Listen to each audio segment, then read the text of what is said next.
When I think about the importance of addressing white supremacy, where I start is that exposure to white supremacy itself is exposure to individual and collective trauma and trauma reminders of historical and intergenerational trauma. So if we're not actively dismantling white supremacist norms and culture, we're complicit in exposing both clients and those working in our organizations to further harm. And we can't expect clients or families that we're serving to heal while actively being exposed to trauma and trauma reminders, nor can we expect that providers can be effective in creating healing spaces when they're actively being exposed or harmed as well.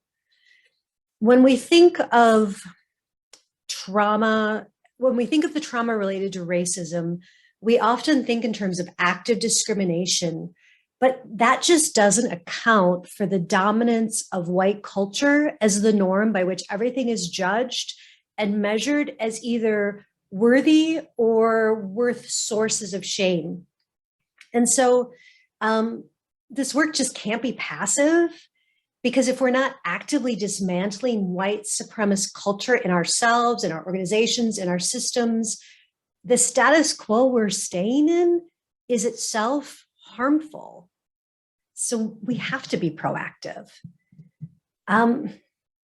When I take that sort of a meso-macro level perspective, when I sort of drill down a little bit to implicit bias in the one-to-one relational work, in sort of that direct service experience, I think of that being so vital to think about and address, because how we individually and collectively as a society define behaviors is knitted intricately with our bias.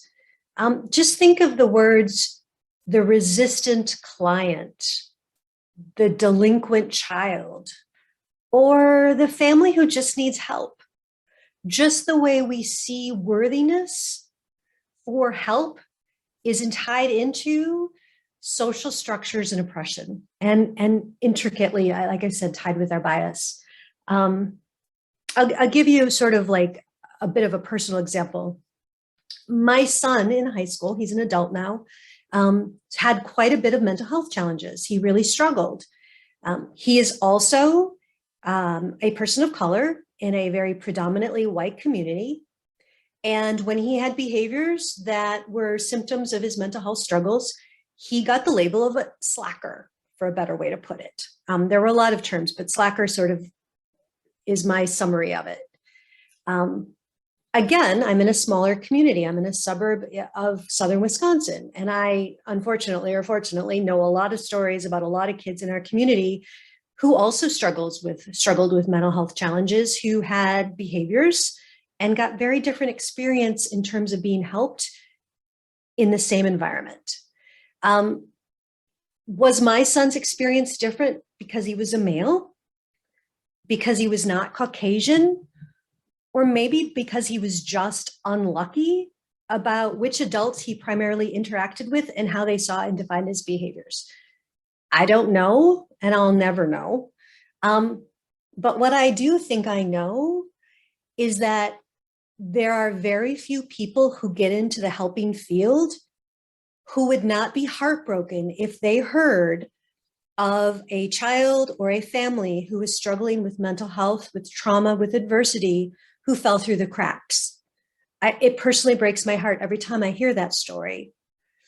So if we as a field want to get closer to reducing the gap between our intention of high quality services where kids and families have safety nets of support, and our impact where that is not happening as often as we want it to, we must interrogate our implicit bias to find out why, in order to get to some of those outcomes that I think we would all probably agree are much more desirable.